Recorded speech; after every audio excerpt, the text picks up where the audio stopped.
विष्णुपाद परमहंस परिव्राजकाचार्य श्रीमद्वैचरणारविंद भक्ति वेदांत स्वामी श्रील प्रभुपाद की जय। ISKCON Unity Fund Acharya Srila Prabhupada ki jai। All glories to assembled devotees, all glories to assembled devotees, all glories to assembled devotees, all glories, all glories, all glories to Shri Guru and Gauranga Srila Prabhupada ki jai।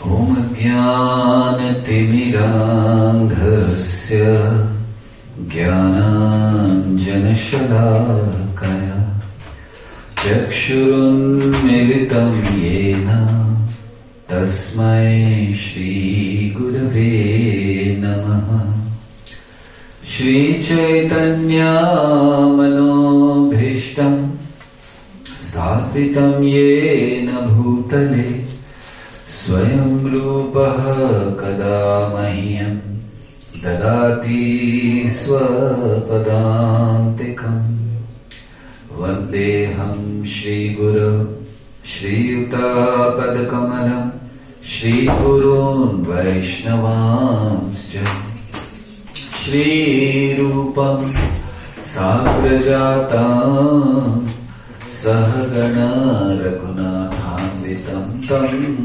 Sajivam Sadvaitam Savadhutam Parijana Sahitam Krishna Chaitanya Devam Shri Radha Krishna Padam Sahagana Lalita Shri Vishakhanvitamscha He Krishna Karuna Sindhu Deenabandhu Jagatpate Gopesha Gopika Kanta Radha Kanta Namastute Tapta Kanchana Gaurangi Radhe Vrindavaneshwari Vrishabhanu Sute Devi Pranamami Hari Priye Vancha Kalpatarubhyascha Kripa Sindhubhyaeva cha Patitanam Pavanebhyo Vaishnavebhyo Namo Namaha Nama Om Vishnupadaya Krishna Presthaya Bhutale Srimate Bhakti Vedanta Swami Niti Namine Namaste Saraswati Deve Gauravani Pracharine Nirvishesha Shunyavadi Paschatya Deshatarine Jai Shri Krishna Chaitanya Prabhu Nityananda Shri Advaita Gadadhar Shivasadi Gaura Bhakta Vrinda Hare Krishna Krishna Krishna Hare Hare Hare Rama Rama Rama Hare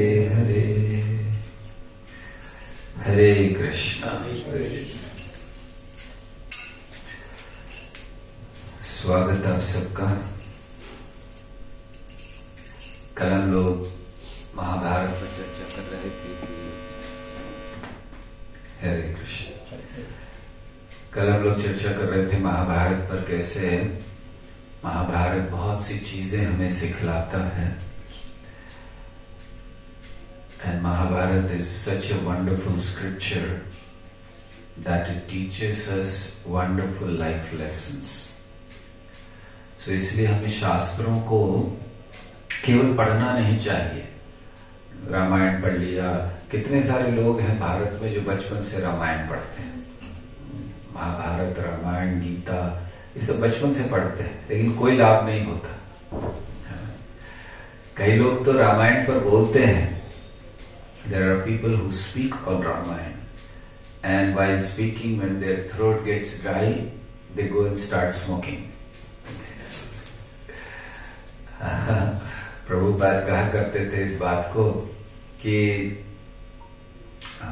कोई भगवत गीता पर प्रवचन दे रहे हैं और कहा रहे थोड़ा गला सूख गया, लाओ जी जरा बीड़ी लेकर आओ। So people are like that they know shastras, but they don't live shastras. शास्त्र जानते हैं लेकिन उसको जीते नहीं हैं। हमें पता है रामायण में क्या हुआ, हमें पता है महाभारत में क्या हुआ, लेकिन we don't follow that in our life. पालन करने की जरूरत नहीं है। We are like Duryodhan. Duryodhan said, I know what is dharma, I know what is adharma. I cannot follow dharma even after knowing what is dharma. Duryodhan कहते हैं कि मैं जानता हूँ, जानाति धर्मम, मैं जानता हूँ कि धर्म क्या है, लेकिन पालन नहीं कर सकता। I also know what is adharma, I cannot give it up. तो ऐसे फायदा क्या है? ये सुनने का कोई फायदा नहीं है। इसीलिए शास्त्र जब सुनते हैं तो उससे कुछ सीखना चाहिए। We should learn from scriptures. और ऐसा सीखना चाहिए जिससे जीवन बदले। It should be a life-changing experience for us. So, जैसे रामायण है, महाभारत है, जब लोग ठीक से नहीं समझते हैं, when you do not understand through परंपरा, जब आप परंपरा से, सही व्यक्ति से, प्रामाणिक व्यक्ति से नहीं सुनते हो, तो क्या होता है? केवल उसमें गलतियां दिखाई देती हैं। हमें रामायण में, लोगों को रामायण में भी गलती। Although Lord Ram came as Maryada Purushottam, that means to set the ideals. कैसे, how an ideal husband should be, how an ideal son should be, how an ideal king should be. तो भगवान राम ने बहुत सारी मर्यादाओं को स्थापित किया, राजा के रूप में, पुत्र के रूप में, पति के रूप में, लेकिन लोग उनमें भी गलतियां ढूंढ लेते। People still find faults in Lord Ram also. तो जैसे हम लोग कह रहे थे कि महाभारत में कंट्रोवर्सीज हैं, विवाद हैं। जैसे कल हमने कुछ वर्णन किया था कि द्रौपदी 5 पति होते हुए भी सती कहलाती है। Draupadi is having 5 husbands, still she is considered to be a chaste wife. कैसे हो सकता है ये? उसको हम लोग चर्चा करेंगे, we'll discuss. ऐसे ही रामायण में बहुत सारे हैं, भगवान राम पर भी दोष लगे हैं। People have not spared anyone. They have blamed Lord Ram also. Ramchandra ji पर कौन दोष लगा सकता है? उन्होंने कभी कोई गलत किया? He never did anything wrong in his life. Still people blame him. So you see, if they are blaming us, then what is the problem? We should say, anyway, you can blame Lord Ram, then हमें क्या है? So, what were the blames? भगवान राम पर क्या दोष लगे थे? भगवान राम पर कई दोष लगे। आपको कुछ, you know any of them? पिताजी को छोड़ दिया। पिताजी को छोड़ दिया। पिताजी को तो चलो उन्होंने निकाल दिया, क्या करें। वाली को यस, वाली को छुप कर मारा, सामने से मारना था। Very good. Any other? Sita ji को प्रति परीक्षा लिया या भेज दिया वन में। और कोई? भगवान राम पर यह भी दोष लगाया कि उन्होंने मांस खाया। आपको नहीं पता था, चलो फिर चर्चा ही करते हैं। So Lord Ram was blamed that he abandoned Sita. He killed Vali hiding behind the tree. He ate non-vegetarian food. All those things have been blamed. Lord Bhagavan Ram पर भी बहुत दोष लगे. One more, that he killed a Shudra because he was reading scriptures. एक शूद्र था जो शास्त्र पढ़ रहा था, भगवान राम ने मार दिया. तो ये भी ब्लेम लगा कि how is it, being the Lord, you should be equal to everyone, and you have killed a Shudra. How is it? तो ये भगवान पर भी लगे. तो जब हम अपने मन से इसको समझने का प्रयास करते हैं, when we try to understand with our own intelligence, we only see faults. Because ये गलती है ना. How is it that he has killed Vali hiding behind the tree? तो सबने देखा, पेड़ के पीछे छुपकर मारा भगवान ने, तो सबको पता है, तो गलत है. तो उसमें ये क्या कहना कि समझ गलत है? नहीं, तो सबने देखा. So when you see something which is wrong, then where is the question of understanding? But Shastras or the pastimes of Krishna are such, even if you see them and as per your understanding there is some fault, उसमें कोई दोष नहीं होता. So that should be our understanding.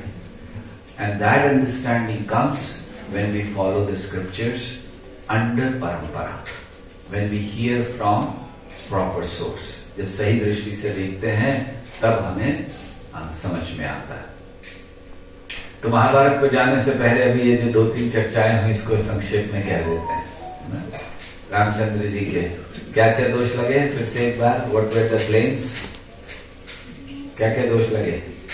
वाली को छुप कर मारा, सीता को छोड़ दिया,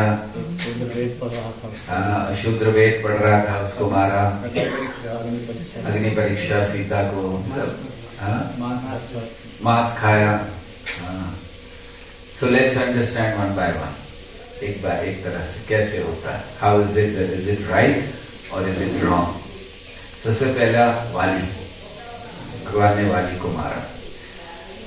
So we all know कि भगवान राम ने वाली का वध किया. और कैसे किया?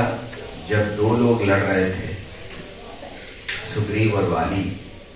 The rule is, the Kshatriya rule is that if 2 people are fighting, then you should not go in between.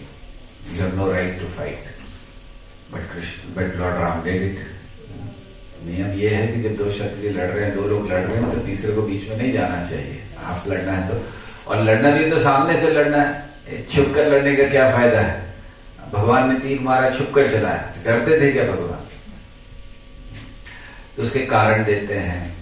लोग कहते हैं कि वाली को वरदान था कि जो भी उसके सामने आएगा उसकी आधी शक्ति उसको चली जाएगी, इसलिए राम सामने नहीं आए. So, but is that true? For the Lord, it was said that if anyone comes in front of Vali, he will get half his powers. But that cannot be true for the Lord. भगवान के लिए तो वो नहीं हो सकता कि आधी शक्ति चली जाएगी. So what was the reason? The Acharyas have explained the reason.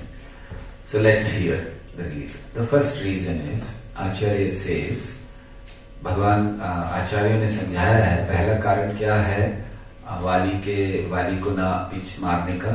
तो वो कहते हैं कि जब एक क्रिमिनल को पकड़ने के लिए पुलिस जाती है तो वो छुपकर ही मारती है ना. अब पुलिस वाला किसी को गोली मारने जा रहा है तो सामने आएगा, प्रणाम करेगा कि जय हो आपकी, आप आतंकवादी हो, थोड़ा सा रुकना, मैं आपके साथ सेल्फी लेकर फिर आपको गोली मारूंगा, ऐसा कहेगा क्या? तो क्या करते हैं पुलिस वाले? छुपकर ही मारते हैं ना, ताकि सामने जाना नहीं. तो उसको मारने में क्या दोष लगता है? क्या ऐसा कहा जाता है कि अरे पुलिस वालों ने छुपकर क्यों मारा, सामने से मारना था? क्या ऐसे भी मारा, ग्लोरी उनका ही होता है कि बहुत अच्छा कि आतंकवादी मार गिरा है. So when a terrorist is killed, he may be killed, police may be hiding and killing, but then glorification is for the police. Yes, they have killed a terrorist, right? तो ये पहला कारण आचार्यगण देते हैं कि उसको मारने के लिए कोई जरूरी नहीं. He was an aggressor. वो एक अपराधी था. क्या अपराध किया था उसने? अपने ही भाई की पत्नी का भोग कर रहा था, हरण कर लिया था. सो इसलिए ऐसे लोगों को शास्त्र के अनुसार कैसे भी मारा जा सकता है, तो उसमें कोई गलती नहीं है, दोष नहीं है। दूसरा, भगवान सामने क्यों नहीं आकर मारे? Like many times people ask this, he should have come right in front. He is Supreme Lord. He is not going to lose his powers. चाहे वाली को कोई भी वरदान हो, लेकिन वो भगवान को नहीं होता, तो भगवान ने सामने आकर क्यों नहीं मारा?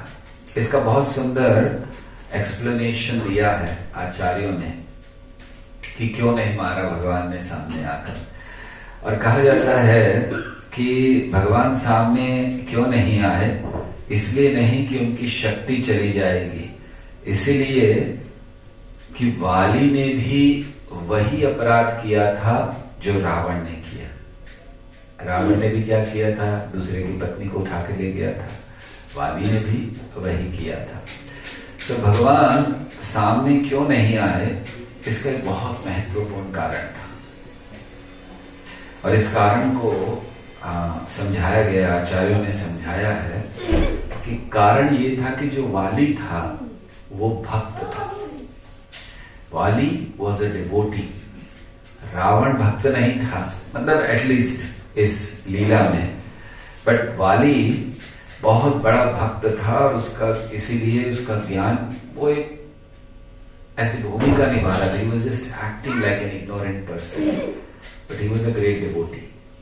तो वो भक्त था, और अगर भगवान राम उसके सामने आते तो वो तुरंत युद्ध बंद कर देता। कैसे लड़ता? वो तो भक्त है, भगवान से कैसे लड़ता? पहचान लेता भगवान है, तो फिर वो लड़ता नहीं। तो अच्छी बात होती ना, नहीं लड़ता तो it would have been good if he would have surrendered. What's wrong in that? लेकिन वो सरेंडर होता तो क्या करता? वाली बहुत शक्तिशाली था, वाली इतना शक्तिशाली था कि रावण तक को परास्त कर दिया था उसने। ऐसा कहा गया है कि वाली संध्या वंदन करता था। संध्या वंदन मतलब हम लोग जैसे मंत्र जाप करके संध्या वंदन, तो वो संध्या वंदन करता था, ऐसे शक्तिशाली था कि एक जगह बैठता था, फिर कूद कर दूसरे समुद्र दूसरी तरफ चला जाता था, दूसरी दिशा में। जैसे मान लीजिए एक बार संध्या वंदन किया द्वारका में, फिर चला जाता था दूसरी तरफ जगन्नाथपुरी में करने के लिए। उसकी शक्ति इतनी थी, एक ही टाइम में। ऐसे नहीं कि वो फ्लाइट लेके जाता था, उसको कोई जरूरत ही नहीं थी, वहां पहुंच जाता। फिर रामेश्वरम चला जाता था, तो जहां जहां समुद्र है वहां जाके कर लेता। तो एक समय संध्या वंदन कर रहा था वाली, और रावण आया।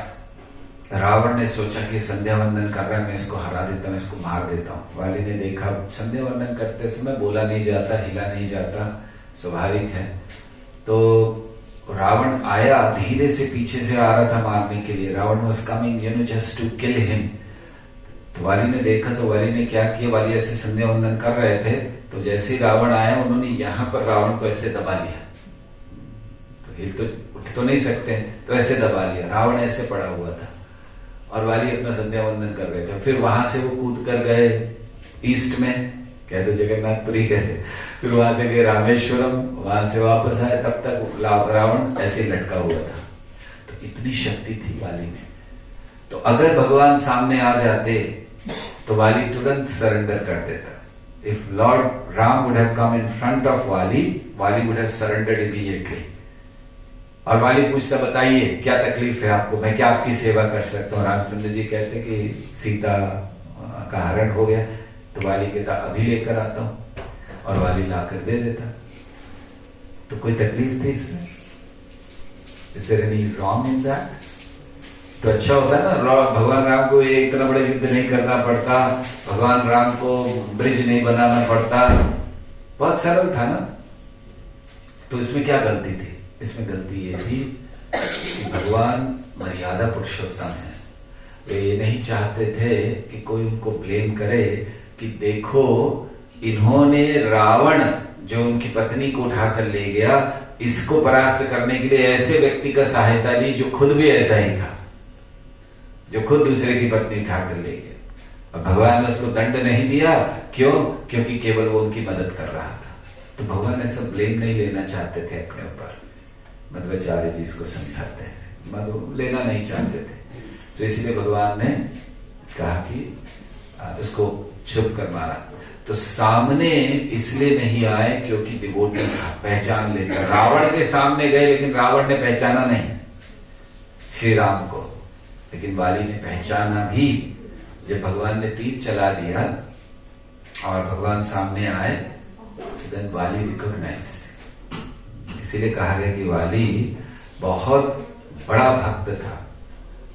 तो इसलिए वाली भगवान उनके सामने इसीलिए नहीं आए कि जब वाली का तीर मार दिया और फिर भगवान सामने आए तो वाली ने पूछा भगवान से कि मैंने क्या गलती की थी, Why did you kill me? And Lord said, you have done this.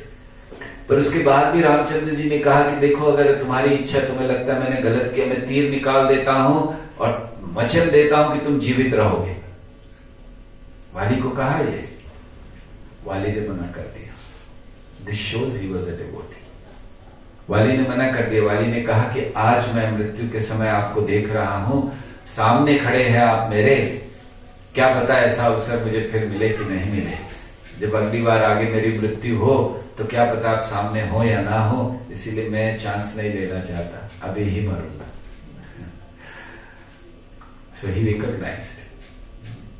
So that is one contradiction, एक विवाद जो हम लोग देखते हैं कि वाली को तीर मारा। तो देखिए, जब भगवान ने वाली को तीर मारा तो फिर बहुत स्पष्ट रूप से भगवान को वो समझ भी पाए जब भगवान सामने आए। तो आचार्यगण कहते हैं ऐसे ही शास्त्र ये तीर की तरह है, जब हमारे हृदय में जाते हैं तो फिर बहुत स्पष्टता हो जाती है कि भगवान कौन है।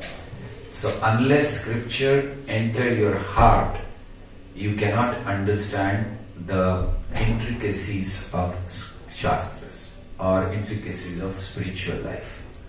आध्यात्मिक जीवन की जटिलताओं को नहीं समझ सकते जब तक शास्त्र हृदय में नहीं जाते। तो इसीलिए यहाँ जो वाली के हृदय में तीर लगा तो फिर शास्त्र समझ आए। और फिर वाली ये आध्यात्मिक जगत गया। स्वाभाविक है, भगवान सामने खड़े हैं मृत्यु के समय, तो फिर वाली को क्या होगा, तो वाली आध्यात्मिक जगत में गया। कई आचार्य तो कहते हैं कि वही वाली अर्जुन के रूप में आया। सो ये भी कहा गया है। सो हालांकि जब सुग्रीव और वाली की बात आती है तो वाली ज्यादा महान भक्त था सुग्रीव से, मध्वाचार्य जी इसको कहते हैं। लेकिन वो एक अज्ञान, कहना चाहिए कि अज्ञान व्यक्ति की भूमिका निभा रहा था। और अगर सुग्रीव और वाली की तुलना की जाए, जैसे ही भगवान वाली के सामने आए, वाली ने तुरंत पहचान लिया, वाली ने समर्पण कर दिया। सुग्रीव के सामने आए थे भगवान, सुग्रीव से मित्रता की, और सुग्रीव ने क्या कहा, सुग्रीव ने कहा मैं देखना चाहता हूं आपके अंदर शक्ति है कि नहीं। तो सुग्रीव ने टेस्ट किया रामचंद्र जी को, आपको पता है, सुग्रीव ने परीक्षा ली। सुग्रीव ने कहा मुझे विश्वास नहीं कि आप वाली को मार सकोगे। ये कैसा भक्त है सुग्रीव, जिसको ये विश्वास नहीं कि भगवान कुछ कर सकते हैं। इसीलिए मध्वाचार्य जी कहते हैं बड़ा भक्त नहीं था, बड़ा भक्त वाली था, जिसने देखते ही भगवान को समर्पण कर दिया।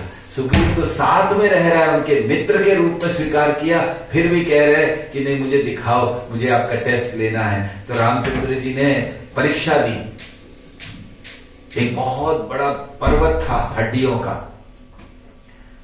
और रामचंद्र जी को दिखाया वाली ने, सुग्रीव ने, कि देखिए ये है, इसको वाली ने मारा था, भयंकर राक्षस की हड्डियां, ये पूरा पर्वत था। तो भगवान राम ने जस्ट अपने पांव के अंगूठे से टच किया और वो उछल कर पूरा का पूरा पर्वत कहीं जाकर गिरा दूर। भगवान राम ने दिखाया मेरी शक्ति है ये। सुग्रीव को फिर भी विश्वास नहीं हुआ, उसने कहा ये तो मरा हुआ था। तो सुग्रीव को फिर भी विश्वास नहीं हुआ। So he took another test. One test was this bones of the demon. So Lord Ram just touched it with the toe and then it flew away. दूसरी परीक्षा, तो रामचंद्र जी ने कहा अच्छा ठीक है, और एक परीक्षा दे देते हैं तुम्हें अगर ये विश्वास नहीं है। तो फिर श्री राम ने एक तीर चलाया। 7 वृक्ष थे, बहुत बड़े बड़े वृक्ष, साल के वृक्ष। तो 7 वृक्षों को एक ही तीर से उन्होंने मारा, एक के बाद एक के बाद एक के बाद एक करते हुए 7 वृक्ष को गिराया। उसके बाद वो तीर पाताल में गया। पाताल में कुछ असुर थे जो तपस्या कर रहे थे एंजॉय करने के लिए, उनका वध कर कर फिर वापस आया रामचंद्र जी के पास। तो सुग्रीव ने फिर देखा तो सुग्रीव ने कहा अब तो लगता है कि आप कुछ कर लोगे। तो इस इंसिडेंट को वाली का भी वो मरने के लिए एक बूंद में था ना कि 7 ट्रीज का जो बाल निकालेगा वो मार सकता था। हाँ, वैसा वाली के लिए भी था।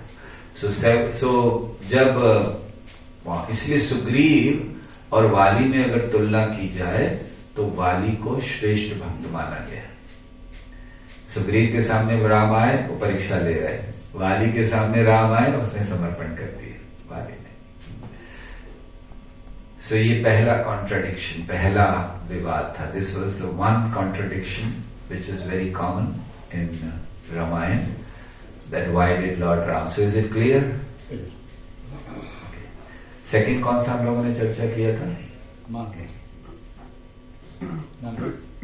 हाँ, नॉनवेज का। ओके, नॉनवेज का। सो लोग कहते हैं कि रामायण में लिखा है कि भगवान राम ने मांस खाया, he had non-veg। सो आपको क्या प्रॉब्लम है ना? आप लोग क्यों बोलते हो कि why do you say when Lord Ram can eat non-vegetarian food, why do you say we should not eat non-vegetarian? And it is mentioned in Ramayana Sundarkand that Lord Ram, 2 places in Ramayana, 2 जगह रामायण में ये वर्णन आता है जहां से proof मिलता है कि लॉर्ड राम मांस खाते थे। अब आप लोग सोच रहे होंगे ना, काश ये करेक्ट हो जाए, प्रूव हो जाए ये सही है, सो दैट हम लोग कल से जाकर खाना शुरू कर देंगे, राइट? बहुत दिन हो गए मच्छी फ्राई किया नहीं है, क्या करें? हैदराबादी बिरयानी नहीं खाया है, हमने भी कभी खाया नहीं है, लेकिन मुझे बताया। सो भगवान राम ने कहा आता है, 2 जगह पर आता है रामायण में। एक जहां सीता देवी हिरण को पकड़ने के लिए कहती है, एक वहां, और दूसरा जब हनुमान जी सीता देवी के पास जाते। 2 places in Ramayan mention about Lord Ram having meat, which they say, ऐसा वो लोग कहते हैं, ऐसा नहीं कि वो कहा गया, ऐसा वो कहते हैं। So these 2 places, where one is where Sita told to get the deer, and second is when Hanuman goes to Sita and speaks about Lord Ram. तो उसमें क्या कहा गया, चलिए वो जो कहते पहले आपको वो बताते हैं, बाद में उसका एक्सप्लेनेशन बताएंगे। उसका वो लोग क्या कहते हैं, वो कहते हैं कि सीता देवी ने जब हिरण को देखा तो रामचंद्र जी से कहा इसको पकड़ कर लाइए। सो क्यों पकड़ कर लाइए, तो इसको आज काट कर बनाएंगे, ऐसा वो कहते हैं, ऐसा सीता देवी ने कहा। तो उन्होंने कहा देखो, नहीं तो सीता इतना क्यों कहती कि हिरण को लेकर, जैसे होता है ना कि पत्नी कहती जरा सब्जी खरीद लाना मार्केट से, आज ये खाने की इच्छा है, तो ऐसे सीता ने कहा था जाके वो हिरण पकड़ ला, आज खाने की इच्छा है, ऐसा वो लोग कहते हैं। सॉरी ना रामचंद्र जी, ठीक है। सो और दूसरा प्रमाण देते हैं कि जब हनुमान जी पहुंचे सीता देवी के पास, when Hanuman went to Sita in Ashok Vatika, he was giving the description, वो रामचंद्र जी की स्थिति को बता रहे थे कि रामचंद्र जी कैसे हैं। तो उनको बताते हुए वो कहते हैं कि आपके विरह में, in separation from you, Lord Ram has stopped eating. What he has stopped eating? तो वो बताते हैं हनुमान जी, वो श्लोक है एक्चुअली, उसमें वो कहते हैं कि आपके विरह में रामचंद्र जी ने कंदमूल खाना छोड़ दिया और मांस खाना छोड़ दिया। सो सब लोग कहते हैं, लोग दिखाते, देखो क्या लिखा है, मांस खाना छोड़ दिया, मतलब तब तक खाते थे। वेरी सिंपल लॉजिक है ना, that if you say that he has stopped eating non-veg, that means he was eating. So Hanuman himself is saying कि he has stopped eating, that means he was eating. तो ये 2 जगह का प्रमाण है। अब असली बात क्या है उसको सुनते हैं. What is the reality? Now we will hear that. Whether Lord Ram ate non-veg or he did not eat, what was Sita's mood and what was Hanuman's talk. Just these two things. इनको दो का, हनुमान और सीता का बात. तो सबसे पहले सीता का, जहां वे कहते हैं कि सीता ने कहा ले आइए इसको काट कर खाएंगे, ऐसे लोगों ने रामायण पढ़ी ही नहीं है. They have not read Ramayan, because in Valmiki Ramayan this very clearly it is mentioned, बहुत स्पष्ट कहा गया है कि जब सीता ने कहा रामचंद्र जी से कि उसको डियर को पकड़ कर लेकर आइए, हिरण को, तो राम ने कहा क्या करोगे हिरण का, बहुत स्पष्ट पूछा. तो राम को आश्चर्य था कि हिरण का क्या करेंगे. अगर राम खाते होते तो क्यों आश्चर्य होता. सबसे पहले राम तो बोलते बहुत अच्छा, मैं भी लेकर आता हूं, बड़े दिनों से खाया नहीं है, जरा मसाला वसाला अच्छा लगाना थोड़ा. So Lord Ram said, what will you do with that? And very clearly, बहुत स्पष्ट सीता देवी कहती हैं कि जब तक यहाँ हूं अब इससे खेलूंगी, और जब अयोध्या जाऊंगी तो अपनी सहेलियों के लिए इसको ले जाऊंगी, वहां पर हम लोग खेलेंगे, गार्डन में खेलता रहेगा. इतना स्पष्ट कहा है, वेरी क्लियर. कहीं ये नहीं कहा कि ले आओ काट कर खाएंगे. But they have not red. और आप और जो जिनको सुनाते हैं उनको भी नहीं पता, लेकिन बड़े बड़े लोग लेक्चर देते हैं. आपके ये लोग ऐसे कहते हैं ना, आपके भगवत गीता में, आपके रामायण में ऐसा लिखा है. My dear brother, you do not know. ऐसे वो लोग कहते हैं कि आपके रामायण में लिखा है कि ये खा सकते हैं. नहीं लिखा. तो ऐसा कहीं नहीं है. अच्छा, दूसरा, चलो ठीक है, सीता ने तो कह दिया कि मैं ले जाऊंगी, खेलूंगी इत्यादि. हनुमान जी ने कहा और उसमें शब्द भी आया, तो हनुमान जी ने क्यों कहा और शब्द क्यों इस्तेमाल किया, मांस या खाना, नॉन वेज, तो उसका एक्सप्लेनेशन भी है. सी, रामायण है, it is in a poetic form. Ramayana एक काव्य है, कविता के रूप में कहा गया. तो जो भी चीजें कही जा रही है उस रूप में कही गई है उसको.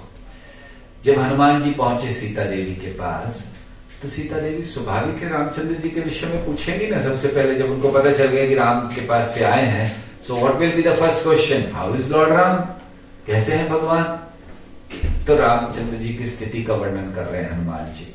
हनुमान जी क्या कहते हैं उस श्लोक में, विशेष करके हनुमान जी कहते हैं, अब इसका असली अर्थ बता रहे हैं. जो वो लोग कहते हैं उसका अर्थ अलग है. वो लोग क्या कहते हैं, क्या अर्थ है. हनुमान जी कह रहे हैं कि आपके विरह में उन्होंने खाना छोड़ दिया. लेकिन हनुमान जी ने क्या कहा, हनुमान जी ने कहा, उस श्लोक का सही अर्थ है कि हनुमान जी ने कहा कि आपके विरह में, इन योर सेपरेशन, भगवान राम ने कंदमूल खाना छोड़ दिया है, और मांस तो किसी राघव ने नहीं खाया. ये श्लोक का अर्थ है. मतलब क्या है, देखिए जंगल में दो ही चीजें मिलती हैं खाने के लिए. कोई जंगल में रह रहे वनवासी थे ना राम, तो वन में क्या मिलता है, वन में या तो आपको कंदमूल मिलता है खाने को, या मांस मिलता है. और क्या मिलेगा खाने के लिए, वहां कुछ और है खाने के लिए. रसमलाई, पानी पूरी, स्टॉल नहीं लगते हैं वहां पर, राइट. सो दो ही चीजें मिलती हैं. तो पोएटिकली, कविता के रूप में राम, हनुमान जी ये कह रहे थे कि भगवान राम ने जब से आपसे विरह हुई है उपवास रखा हुआ है. तो इसको काव्य रूप में कहने के लिए कहा कि कंदमूल खाना छोड़ दिया है, मांस तो किसी राघव ने नहीं खाया.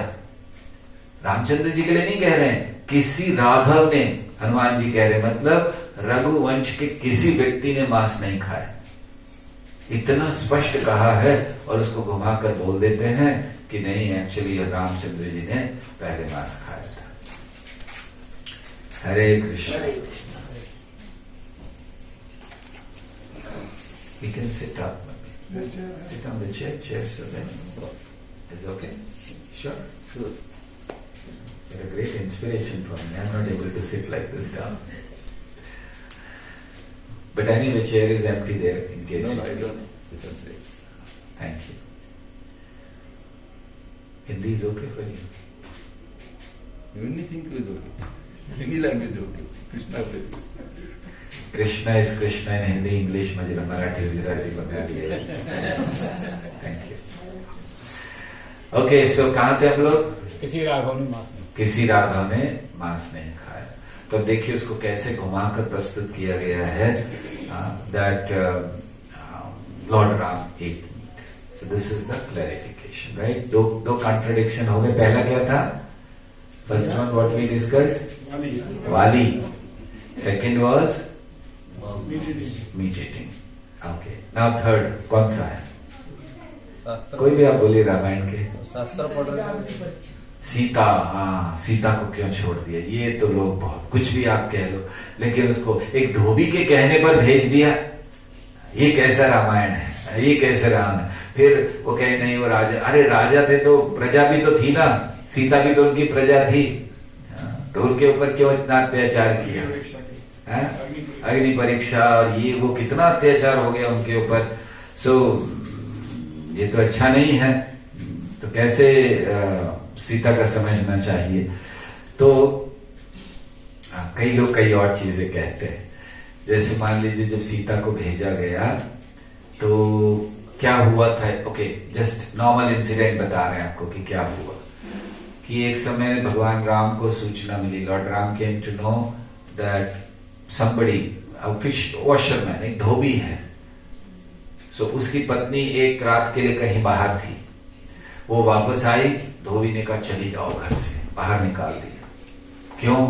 क्योंकि तुम एक रात बाहर थी। धोबी ने कहा कि मैं रामचंद्र जी की तरह नहीं हूं जो 1 साल तक उनकी पत्नी बाहर रही और फिर भी उन्होंने स्वीकार कर दिया।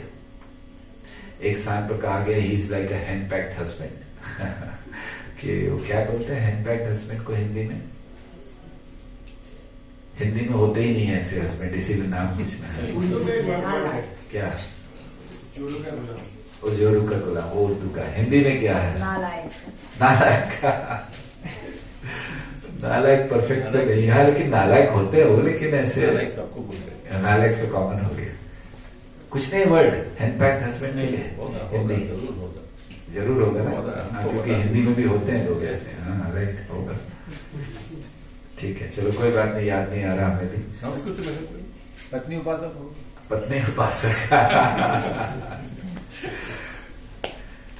संस्कृत में है क्या शब्द है वो? कर्दम मुनि के लिए कहा उन्होंने, नहीं कर्दम मुनि, कश्यप के लिए भागवत में आया। प्रभुपद राइट चीज है पैक्ड हस्बैंड। एनीवे, सो तो ऐसे कहा गया कि राम ने स्वीकार कर लिया। तो फिर राम ने जैसे ही सुना, उन्होंने सीता को भेज दिया, जाओ चले जाओ, छोड़ दिया उसको। तो कितना बुरा किया ना, ऐसा कोई करता है किसी धोबी के कहने पर? तो लोग कहते हैं तो क्या हुआ था उसको ठीक से समझना चाहिए। कि जब हम लोग ये बात करते हैं रामायण की, तो केवल उसके सोचकर उन्होंने ऐसा कर लिया। एक्चुअली ऐसा हुआ था कि जब रामचंद्र जी ने ये सुना तो उन्होंने केवल धोबी का नहीं, राजा थे, उन्होंने कहा जरा देखो बाकी सब प्रजा क्या सोच रही है। और उस समय सारी प्रजा ऐसा सोच रही थी। देखिए जब रामचंद्र जी को वन में भेजा तो सारे अयोध्या वासी गए ना साथ में, चाहे राजा ने कुछ भी कहा हो, दशरथ ने कुछ भी मना किया हो, सब चले गए थे साथ में। जब सीता को भेजा तब सब क्यों नहीं गए? सीता को छोड़कर आए वन में, तब सब क्यों नहीं गए? ये किसी कोई नहीं पूछता है ना? रामचंद्र जी जा रहे हैं वन में, सारे लोग, सारे अयोध्यावासी चले गए, सब पुरुष गए थे, महिलाएं रह गई थी पीछे। और जब पुरुष वापस आ गए, रामचंद्र जी ने धोखा दिया। वी नो दैट स्टोरी ना, कि रामचंद्र जी जब गए सरयू के तट पर, सोए रात को, सुबह जल्दी उठ गए और भरत को बोला तैयार करो, और सुमंत्र को बोला यहाँ लेके जाओ, फिर इस तरफ लेके जाओ, फिर इस तरफ लेके जाओ, फिर इस तरफ लेके जाओ। सुमंत्र ने कहा क्या कर रहे हो आप? बोले ये लोग जब सोकर उठेंगे तो रथ के पहिए ढूंढेंगे कहाँ गए हैं, ताकि हम पीछे पीछे जाएं राम के, इनको पता नहीं चलना चाहिए हम लोग कहाँ गए। तो ऐसे धोखा देके वो चले गए सुबह जल्दी। लोग उठे और देखा कि अरे कहाँ, इधर भागे, कहीं नहीं दिखे। वापस आ गए अयोध्या। उनकी पत्नियों ने धिक्कारा, उन्होंने कहा कि अयोध्या में एक ही पुरुष है, लक्ष्मण। हाँ, वो गए भगवान राम की सेवा के लिए। तो ऐसे जब हुआ था तो भगवान राम ने धोखा दिया था तो वापस आया। तो उस समय जब राम को भेजा तो सब गए, सीता को भेजा क्यों नहीं गए? इसका कारण आचार्यों ने बताया, और वो कारण है कि राम ने क्यों भेजा। तो पहले जब समझना है इस चीज को, तो सबसे पहले हमें समझना चाहिए कि भगवान और अंतरंगा शक्ति कभी अलग नहीं होते। जैसे एक बहुत सुंदर प्रसंग है कि रावण सीता को उठा के ले गया। इससे एक व्यक्ति बहुत दुखी थे, और वो एक ब्राह्मण थे जिन्हें चैतन्य महाप्रभु मिले थे। तो कथा आती है कि चैतन्य महाप्रभु जब दक्षिण भारत गए थे, सो महाप्रभु पहुंचे दक्षिण भारत में, और उन्होंने एक भक्त देखा, एक ब्राह्मण था, भगवान राम का पाल। उसका क्या ध्यान था। महाप्रभु पहुंचे उसके घर पर कि कुछ भोजन की तैयारी करनी है, तो बोले अभी समय लगेगा, अभी लक्ष्मण सब्जी लेकर आएगा, सीता देवी बनाएंगी, तब मैं आपको खिला सकता हूं। चैतन्य महाप्रभु ने कहा क्या ध्यान है इसका, क्या मेडिटेशन है इसकी, थिंकिंग। तो महाप्रभु ने ठीक है मैं स्नान करके आता हूं। महाप्रभु स्नान करके वापस आए नदी से, तो तब तक कुछ भी नहीं बना है। वो बैठा है, रो रहा, आंखों में आंसू है। बोले क्या हो गया? तो बोले मुझसे सहन नहीं हो रहा है कि सीता देवी को रावण ने स्पर्श कैसे किया, ये सोच सोच कर मुझे दुख हो रहा है, इसलिए मैं कैसे बनाऊं, मुझसे बनाया ही नहीं जा रहा। तो बड़ी मुश्किल से 3 बज गए थे दोपहर के, तब महाप्रभु को भोजन मिला। और वही महाप्रभु जब गए आगे, फिर एक स्थान पर आए जहां उनको 2 ग्रंथ मिले। हम लोग सब जानते हैं महाप्रभु को ग्रंथ मिले थे, कूर्म पुराण मिला, ब्रह्म संहिता मिली। अच्छा, पुराणों में मत्स्य पुराण, कूर्म पुराण में वर्णन था कि सीता देवी को रावण ने स्पर्श नहीं किया। वो सीता जिसे रावण ले गया तो वो माया सीता थी। महाप्रभु ने उसकी कॉपी बनाई तुरंत उसमें से, और फिर उसको लेकर आए और वापस आए उस ब्राह्मण के पास और उसको दिखाया, चिंता नहीं करो, देखो जो गई थी वो माया सीता थी। वो बहुत खुश हो गया। उसने प्रणाम किया महाप्रभु को, फिर उसने भगवान के रूप में स्वीकार किया।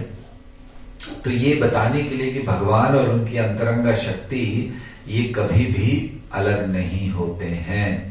तो इसी तरह सीता कभी भी रामचंद्र जी से अलग नहीं हुई थी। ये पहली चीज हमें समझनी चाहिए। फिर भी बाहरी दृष्टि से तो अलग हुई, बाहरी दृष्टि से। तो अब उसको कैसे समझें? तो उसके लिए समझाया गया है कि एक कुछ असुर थे जिनका नाम था सुरनक।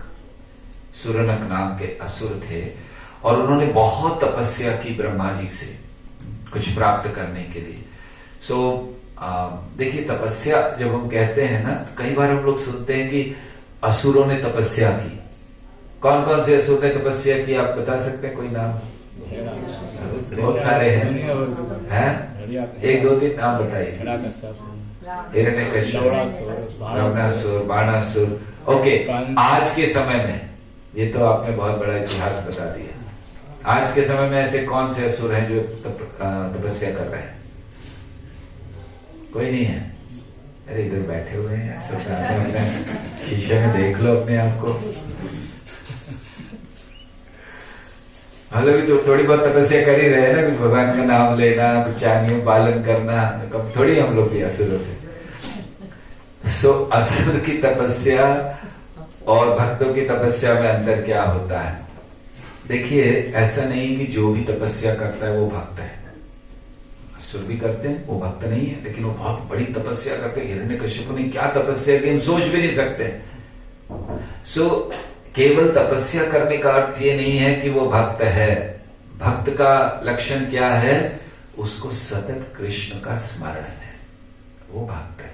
One who can remember Krishna, that is a sign of devotee, not the austerity और तपस्या। It's not necessarily, but of course अगर तपस्या कर कृष्ण का स्मरण बढ़ रहा है तो निश्चित तपस्या करनी चाहिए। सो एनीवे, तो सुरनक जो थे वो बहुत सारे वो तपस्या वो लोग कर रहे थे। ब्रह्मा जी प्रसन्न हुए, ब्रह्मा जी सामने आए। ब्रह्मा जी ने मांगो क्या मांगना है। You know, like Brahma whenever he comes he gives whatever you ask. Hiranyakashyap से दिन में नहीं मरना, रात में नहीं मरना, अंदर नहीं मरना, बाहर नहीं मरना, मनुष्य से नहीं मरना, प्राणी से नहीं। यस, तथास्तु। और असुर मांगते ही ऐसी चीज है। सो इन्होंने क्या मांगा? इन्होंने कहा we want to be liberated, हम मोक्ष प्राप्त करना चाहते हैं। लेकिन कैसे मोक्ष प्राप्त करेंगे? हमें मोक्ष प्राप्त होगा सब कुछ गलत काम करते हुए। हम असुरों का स्वभाव नहीं छोड़ेंगे। उन्होंने क्या कहा? We are not going to give up. So don't think that we'll start living Vedic way, बहुत अच्छे से वेदों का पालन, कुछ नहीं करने वाले हैं, हम जैसे हैं वैसे ही, लेकिन हमें मोक्ष होना चाहिए। अब ब्रह्मा जी कंफ्यूज हो गए, ऐसे कैसे दे दूं इनको, सारे गलत काम करते हुए भगवान के धाम जा रही है, ये कैसे होगा? तो उन्होंने कहा ओके, वन कंडीशन, खुद ही उन्होंने कहा, उनको समझ में आ गया ब्रह्मा जी देंगे नहीं ऐसा कर।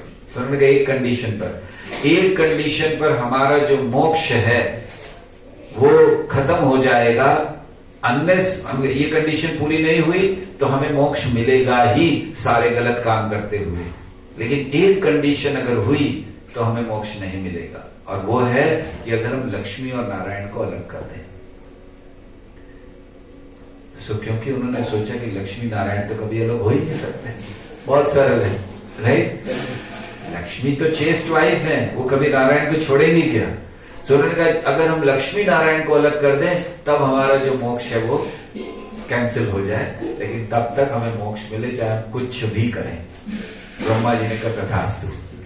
ब्रह्मा जी आंख बंद करके देते हैं वरदान, सोचते नहीं है। कई बार डांट पड़ चुकी है उनको, लेकिन सुधरते नहीं है। नरसिंह देव जब आए थे तो ब्रह्मा जी के ऊपर ऐसे देखा था, वर्णन है कि भगवान ऐसे तिरछी नजरों से देखा। ब्रह्मा खड़े थे उधर, क्यों? क्योंकि कुछ भी मांगा दे दिया। अंदर नहीं मरू, बाहर नहीं मरू, ऊपर नहीं मरू, नीचे नहीं मरू, आकाश में नहीं मरू, पृथ्वी पर नहीं, जो था वो सब दे दिया ब्रह्मा जी ने। तो भगवान ने बड़े गुस्से में देखा था ब्रह्मा जी की ओर कि तुम कुछ भी बोल देते हो, मुझे ऐसा सब मेकअप करना पड़ता है। तो इसीलिए ब्रह्मा जी को डांटा था, ब्रह्मा जी ने फिर दे दिया, रावण को दे दिया, फिर दे दिया, जो बोले उसको दे दिया। तो ब्रह्मा जी ने इनको वरदान दे दिया सुरनक को कि हाँ ठीक है, आप लोग सब मुक्त होंगे, और तब तक जब तक आप लक्ष्मी नारायण को अलग नहीं करेंगे। सो ये संभव ही नहीं था कि लक्ष्मी और नारायण अलग हो जाए। तो उन्होंने बड़ी बुद्धि लगाई थी कि ब्रह्मा जी को हम थोड़ा सा कुछ दे रहे हैं, क्योंकि ब्रह्मा जी को एक तो कुछ होना चाहिए कि हाँ इस तरह मरेंगे। जैसे जब रावण ने भी मांगा था तो रावण ने भी यही मांगा था कि आपकी सृष्टि के द्वारा किसी से नहीं मरू, आपने ये बनाया उससे नहीं मरू, इससे नहीं मरू। तो किसको छोड़ दिया था? मनुष्यों को और वानरों को। अरे इन लोग तो मेरा वैसे ही कुछ नहीं बिगाड़ सकते, इनका नहीं, बाकी कोई नहीं, देवता नहीं मारे, ये नहीं मारे। तो ब्रह्मा जी कहीं ना कहीं कुछ लूप होल होना चाहिए तब देते हैं, ऐसे नहीं, क्योंकि उनको मालूम है कि भगवान कुछ भी कर मार देंगे। Actually, Brahma ji, when he gives benediction, he gives because he has faith in Krishna. So he knows, मैं दूंगा, भगवान करेंगे पूरा। लेकिन भगवान डांटते भी हैं, अरे कुछ सोच समझ के दिया करो, आधा मनुष्य आधा नरसिंह बनना पड़ रहा है मुझे। सो ब्रह्मा जी ने जब दे दिया, तथास्तु कह दिया, तो अब ये लोग भयंकर उत्पात मचाने लगे सब जगह। क्यों? मुक्त होने वाले, वैसे भी कुछ भी करो मुक्त होना है। Actually, this philosophy is not correct. Krishna does not approve of such philosophy that you do anything and then you will be liberated. क्या भक्त बन गए हो तो आप कुछ भी कर सकते हो, क्या होगा? अरे हम चैंटिंग कर रहे हैं तो जाएंगे ही गोलोक, ऐसे नहीं जाने वाले गोलोक। कि हम लोग कुछ भी करते करते हम चले जाएंगे। तो ये आसुरी भाव है। तो ये जो थे उस समय में, देन इन लोगों का इन्फ्लुएंस, तो ये लोग अयोध्या में आए उस समय, असुरों के रूप में नहीं, लेकिन छुपे हुए रूप में प्रभाव किया, और उनका प्रभाव सारे अयोध्या वासियों पर हुआ। और इसीलिए जब एक धोबी ने सीता देवी पर दोषारोपण किया, किसी अयोध्या वासी ने कुछ नहीं कहा। ये कारण था। सो भगवान ने जब ये सुना, राम ने, कि कोई अयोध्यावासी भी कुछ नहीं, वो लोग भी यही कह रहे कि हाँ हाँ सही बात है, सही बात है, सीता को कैसे स्वीकार कर लिया, क्योंकि उनको कुछ समय के लिए इन राक्षसों का प्रभाव हुआ था। राक्षसी प्रवृत्तियों का। तो इसीलिए उन्होंने भी, तो रामचंद्र जी जानते थे इसका उपाय क्या है, लक्ष्मी नारायण को अलग होना है। अगर लक्ष्मी नारायण अलग नहीं होंगे तब तक ये जो असुर है मरेंगे नहीं। तो इनके कारण उन्हें अलग होना था, तो इन्होंने प्रभावित किया उस धोबी को भी। नहीं तो राम की नगरी में कौन सा ऐसा धोबी हो सकता है जो सीता पर आरोप लगाए? हो ही नहीं सकता ना, इतनी सुंदर नगरी है। अभी अभी हम लोग कुछ पहले समय कुछ एक गाना सुन रहे थे ना, जब मंदिर खुलने वाला था, नगरी हो अयोध्या सी, रघुकुल सा घराना हो, राम आएंगे और जो भी ऐसे ऐसे गाना था। सो क्या था आगे वैसे? राम सीता को अलग करना है। अरे गाना पूछ रहे हैं। नगरी से अयोध्या से। हाँ, क्या है आगे माता जी गाना?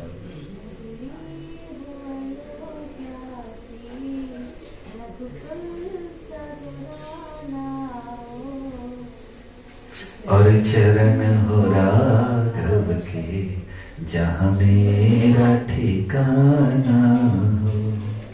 सो अयोध्या नगरी में ऐसा कौन हो सकता है जो सीता पर आरोप? तो इनके प्रभाव से हुआ था। अब रामचंद्र जी को इनको समाप्त करना था, इनकी मुक्ति रोकनी थी और इनको मारना था। अब ऐसे ही मार देते तो मुक्त हो जाते ब्रह्मा जी के वरदान के कारण। तो इसीलिए सीता को अलग किया श्री राम ने, ताकि इन असुरों का जो प्रभाव अयोध्या वासियों पर हो गया है उनको समाप्त किया जा सके। तो ये कारण है कि मर्यादा को उन्होंने बनाए रखा। सो जितने भी अयोध्या वासी थे वो प्रभावित हो गए थे कुछ समय के लिए। भगवान राम ने इसीलिए सीता देवी को अलग किया ताकि वो प्रभाव दूर हो जाए। तो इस तरह से उन्होंने उन असुरों को धोखा दिया एक प्रकार से, और धोखे से उनको समाप्त किया। तो ये मध्वाचार्य जी इसको समझाते हैं और वे कहते हैं कि जब भगवान राम ऐसे ये लोग जो कर रहे थे, होना चाहिए कि ऐसे करने से क्या इनको मोक्ष मिलेगा? जो अयोध्या वासियों ने गलत का साथ दिया, जो सीता को भेजा, किसी ने कुछ नहीं, कोई गया नहीं, एक व्यक्ति नहीं गया सीता के साथ, उन्होंने साथ दिया, तो क्या ये लोग मोक्ष प्राप्त होगा इनको? लेकिन भगवान चाहते थे, तो भगवान ने ये जो थोड़े बहुत समय के लिए प्रभाव हुआ था उसको हटाया। इसीलिए जब भगवान स्वयं 11,000 साल राज्य करने के बाद वापस गए अपने धाम, तो सभी अयोध्या वासियों को ले गए थे। तो कोई यहाँ नहीं रहा था, सब साथ में गए थे। तो क्योंकि तब प्रभाव समाप्त हो चुका था। सो ये कारण था कि भगवान राम ने सीता जी को वन में भेजा। हाँ, can I tell in English? It's an interesting thing. The whole thing, you didn't hear anything, huh? I heard, but I didn't understand. Oh, you heard, but you didn't understand. Should I repeat? Yes, please. Okay. How many of you understand only English, or you don't understand Hindi? Oh, there are 1, 2, 3, 4, 5, 6. Double it. Achha, I didn't know. Okay, I'll give you briefly the reason why Lord Ram sent away Sita Devi. So Sita was sent by Lord Ram, and people blame that it was not right on part of Lord Ram to send Sita like this. And the reason for this is that there were some demons, and these demons had performed austerity to Lord Brahma, and they had asked for a benediction, that please give us a benediction that we continue to live non-Vedic way. That means we continue to do what we are doing, our demoniac propensities we continue to have, but still we should get liberation. So how is it you'll get? Because we have performed austerity, now you have to give. You are there to give. So Brahma said, okay. But Brahma was confused, how can I give? So they gave one loophole. Okay, by this you can give. So the thing was, they said, this will not be valid only if we separate Lakshmi and Narayan. Because these demons knew very well that Lakshmi cannot be separated from Narayan, right? See, even demons know Lakshmi cannot be separated from Narayan, and we are the people, we are trying to enjoy that Lakshmi. We are not utilizing in service of Krishna. So then they started doing trouble to all the society, and during the rule of Lord Ramachandra, they were in Ayodhya. So they influenced the people of Ayodhya, and that is why one washerman blamed Sita, and no other citizen of Ayodhya objected to it. So this was really astonishing. How can it happen? Suppose somebody has blamed, others should have stopped, others should have said, no, this is not correct. How can you blame? But everyone accepted. So when Lord Ramachandra came to know that the whole kingdom is accepting this, not just one person, so then he had to do something. So he realized that this is the influence of those demons who have got this. So now he wanted to cheat them and stop their liberation. So that is why he sent Sita away, so that because of them, Lakshmi and Narayan are separated and their liberation is stopped. So that was the reason. Given by Madhvacharya. Okay. कितने contradictions हो गए आज हम लोग केवल? कौन कौन से हुए? पहला क्या था? वाली को मारा. दूसरा मांस खाया. हाँ. तीसरा सीता. और कोई है? शूद्र को मारा. हाँ, वो शूद्र को भगवान ने मार दिया. बहुत गलत किया. So now it's fourth one. We are discussing today. 3 we have discussed. Today is the first is killing of Vali, how it was justified. Second was eating, Lord Ram eating meat, which is given in the Shastra, so how to understand that. And the third is sending away the Sita. Second one. Sugriva को विश्वास नहीं हुआ भगवान बोलते. हाँ, सुग्रीव को विश्वास हो वाली के उसमें. Yes, बहुत अच्छा. Yeah, what was it? The second one. Meeting. Now you're going to repeat the whole lecture again and again. Second one, it is said, they have wrong interpretation of the verses given in Valmiki Ramayana. Valmiki Ramayana speaks of meat, but not that Lord Ram ate. It says that none of the Raghavs means who came in Raghuvansh. So Raghav usually is referred to Lord Ramachandra, but Raghav means Lakshman also, Raghav means Bharat also, because they are also Raghuvanshi. So none of the Raghavs have eaten non-veg or meat. That is the meaning of that. But people come out with another meaning, saying that Lord Ramachandra gave up eating meat when he was separated from Sita. Otherwise he was eating. So that's the wrong understanding. Okay, maybe I'll give the whole thing now, next one in English only, so I don't have to repeat. Is okay? आप में से कितने लोग अंग्रेजी नहीं समझते हैं? सब समझते हैं. फिर ठीक है, आपको बेकार में हिंदी बोले जा रहे हैं, इतना परेशानी. So again, थोड़ा हिंदी, थोड़ा English. Little. Kancham. What do you say? Right? Kancham, right? So the fourth one was, आप लोग का कौन सा है? शूद्र का. So Bhagwan Ram ne, there is an incident. So there was a Shudra who was reading Shastras. So these were the times where Varnashram was being properly followed. The Shastras were to be read only by Brahmanas, not by Shudras.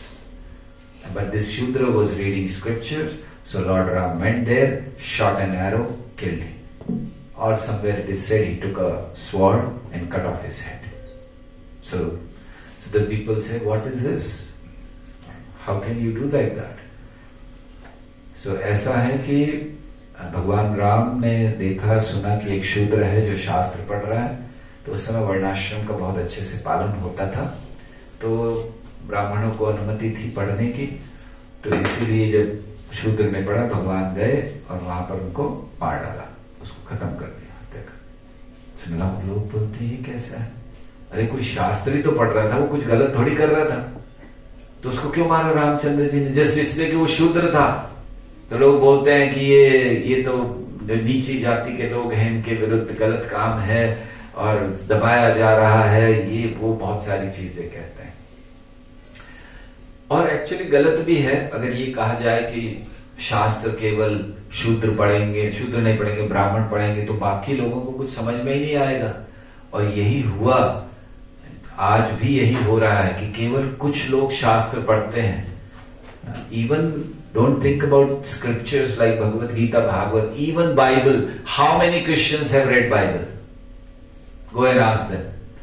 हालांकि Bible सबसे ज्यादा distributed book है world में, लेकिन कितने लोगों ने पढ़ा? So whatever the priest says they accept it.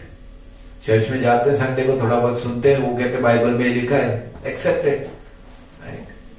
Bible में लिखा है कि जीसस एट मीट, तो बस एक्सेप्टेड, हमें भी मीट खाना है। क्यों? जीसस ने खाया।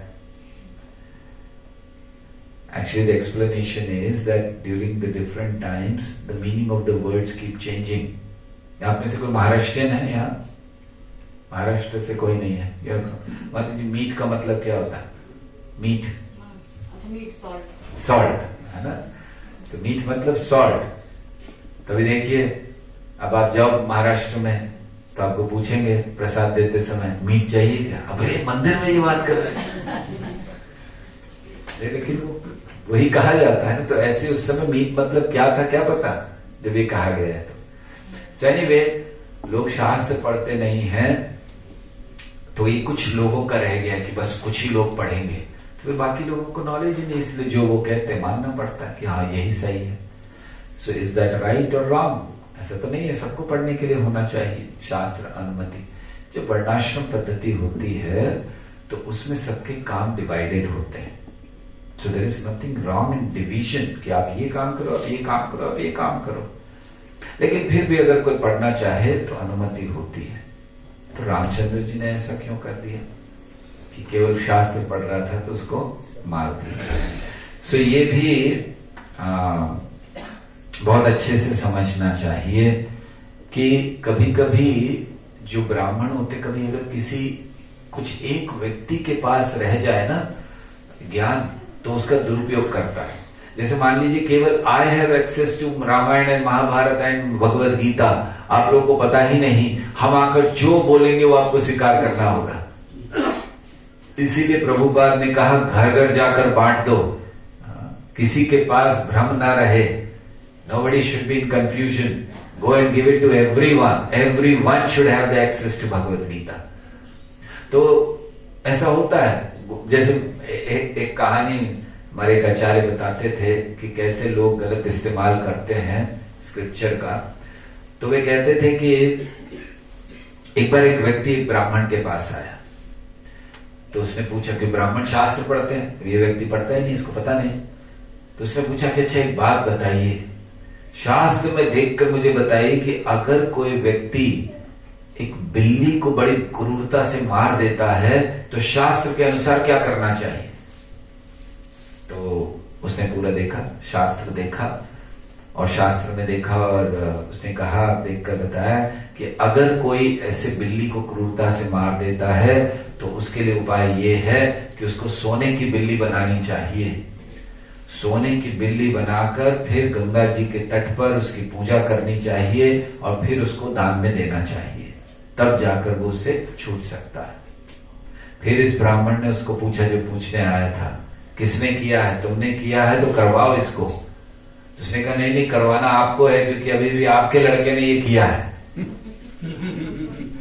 तो वह पूछ रहा था, तो जब ये पता चला कि मेरे लड़के ने किया है तो उसने वापस शास्त्र खोला। उसने कहा कि नहीं, शास्त्रों में इतना ज्यादा कोई भयंकर ये नहीं बताया गया है, ठीक है बिल्लियां मरती रहती हैं, कोई ज्यादा ये नहीं है। तो हमारे आचार्यगण इस कहानी को बताते थे कि जब सबके पास शास्त्र नहीं होता है तो फिर जो कुछ लोग होते हैं वो जो चाहे अपने लिए उसको ऐसे कर देते कि अगर तुमने बिल्ली मारी सोने की बनवाओ, मैंने मारी ठीक है कोई ज्यादा नहीं है। तो इसीलिए ये बहुत जरूरी है कि शास्त्र होने चाहिए। तो अब इसका जो सत्य क्या है, ये जो हम लोग चीजें कह रहे थे, ये बताया गया कि ये जो शूद्र था ये पूर्व जीवन में ये असुर था और इसने तपस्या की थी, बहुत कड़ी तपस्या की, ब्रह्मा जी को प्रसन्न किया था। ब्रह्मा जी को प्रसन्न किया किस लिए? कि वो शिव जी का पद लेना चाहता था। तो उसकी इच्छा ये थी कि वो शिव जी का पद लेना चाहता है, किस लिए? ताकि पार्वती का भोग कर सके। तो ऐसी मानसिकता से अगर तपस्या की जाती, when you perform austerity for such things, then that austerity is not considered to be austerity in mode of goodness. It is in mode of ignorance, passion. तो इसीलिए हमें ऑस्टेरिटी, तपस्या करनी चाहिए, लेकिन किस लिए? तपो दिव्यम, पुत्र का। ऋषभ देव अपने पुत्रों को जब ज्ञान देते हैं तो समझाते हैं कि perform austerity, but austerity should be perform for a higher purpose. Austerity should not be perform for a lower purpose like enjoying someone. तो ये जो असुर था, ये शिव जी बनना चाह रहा था, तो इसीलिए वो चाहता था कि वो तपस्या करे और माता पार्वती के साथ भोग करे। उसको तो उस समय हुआ नहीं, तो इस समय अब उसने और शास्त्र पढ़ रहा था बहुत अच्छे से, क्योंकि शास्त्र पढ़कर अब उसकी इच्छा थी कि किसी तरह मैं शिव जी का पद हासिल कर लूं ताकि मैं पार्वती का भोग कर सकूं। तो जब ऐसे लोगों को दंड दिया जाता है, जैसे मान लीजिए कि बहुत सिंपल लॉजिक है कि अगर एक कोई जज है, जय श्री राधा गोपाल कृष्ण की जय, एक अगर कोई जज है, वो एक व्यक्ति को दंड दे रहा है और वो व्यक्ति किसी बहुत निम्न परिवार से है, शूद्र परिवार से है, भील परिवार से है, या आजकल कहते हैं कि वो माइनॉरिटी या शेड्यूल कास्ट, शेड्यूल ट्राइब, जो भी है, SC ST है, जो भी OBC है, बहुत सारे हो गए चलिए भी। तो वो अगर उससे है, लेकिन जज उसने गलत किया है और उसको दंड दे रहा है, तो क्या हम जज को ब्लेम करते हैं कि अरे ये दलितों के खिलाफ है? उसने उसको नहीं, उसने गलती की, चाहे दलित हो या कोई भी हो, गलती की है तो देना है। तो चाहे वो शूद्र हो या ब्राह्मण हो, जब वो गलत उद्देश्य से, और वो भी उस समय जब वर्णाश्रम बहुत अच्छे से पालन किया जाता था भगवान राम के समय, तो जब वो ऐसा कार्य करते हैं तो उनको दंड देने में कोई गलती नहीं है। तो इसीलिए यहां पर भगवान राम ने उसको दंड दिया क्योंकि वो गलत उद्देश्य के लिए तपस्या कर रहे थे। अगर भगवान राम दलितों के विरुद्ध होते, शूद्रों के विरुद्ध होते, तो क्या शबरी का उद्धार करते? भगवान जब शबरी से मिले, शबरी से पहला प्रश्न भगवान ने क्या किया था आप जानते हैं? भगवान ने पहला प्रश्न पूछा था, आपकी तपस्या कैसी चल रही है? तो भगवान ने उनकी तपस्या बंद नहीं कराई कि शूद्र हो तो तपस्या कैसे कर रही हो, भीलनी थी वो, तो उसकी तपस्या बंद नहीं कराई राम ने। तो फिर इसको क्यों मार दिया? उद्देश्य गलत था, और रामचंद्र जी मर्यादा स्थापित करना चाहते थे हर चीज में।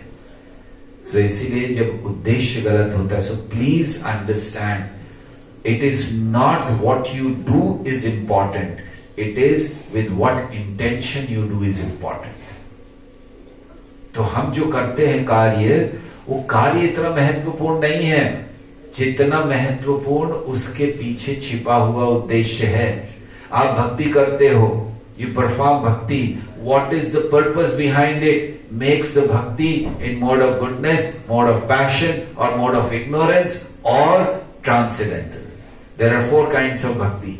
4 प्रकार की भक्ति होती हैं, और चारों प्रकार की भक्ति में सब चीज कार्य सेम होता है।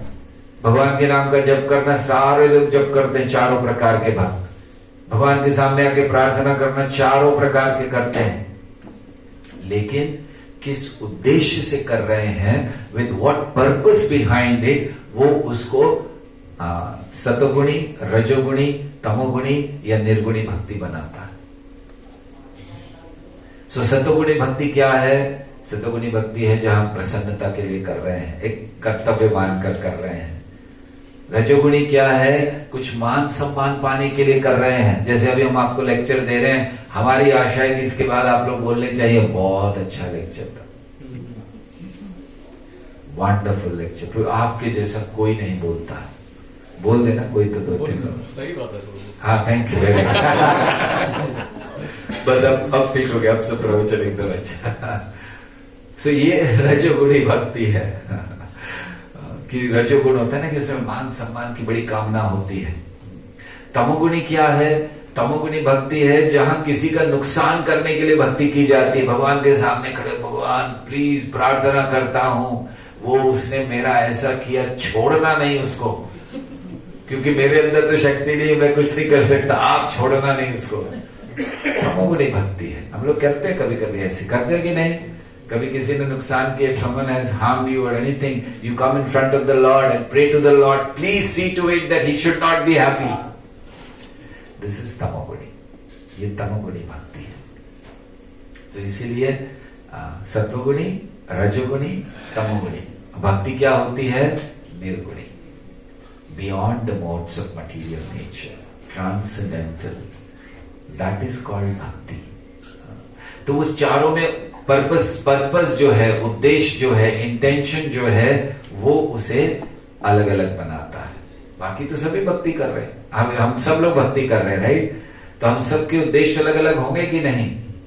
कोई आते हैं भगवान के पास क्योंकि भगवान के पास आने से मेरी फैक्ट्री अच्छी चलती रहती है। हम एक बार एक डिवोटी बताते थे, हमारे मंदिर में रेगुलर आते थे। सो कहते थे, प्रभु जी आपको एक बात बताता हूँ, जब से मंदिर आना शुरू किया है ना, फैक्ट्री बढ़िया चल रही है। अच्छा, so they come only because they are getting some material benefit. So ऐसे, इसलिए इंटेंशन बहुत जरूरी, किस उद्देश्य से आप कर रहे हो बहुत जरूरी।